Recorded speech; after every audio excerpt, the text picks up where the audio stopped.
Как решить проблему нехватки мест в детских садах? В Мирнинском районе, видимо, нашли ответ на этот вопрос. В детском саду номер 8 уже в начале года откроется группа на 30 дополнительных мест. На третьем этаже здания для этой цели перепрофилировали спортивный зал. Все подробности у Ларисы Удовенко.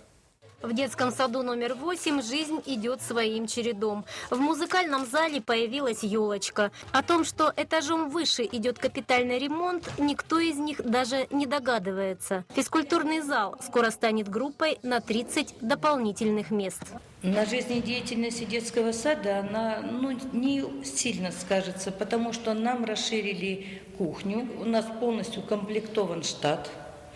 То есть, будем ждать только детей.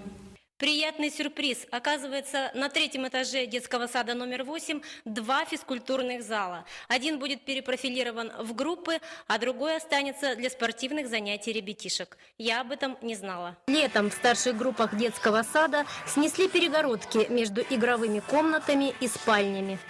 На время сончаса вот это такое большое помещение было всего задействовано 1,5 часа в день. А сейчас все это помещение действует в течение всего времени.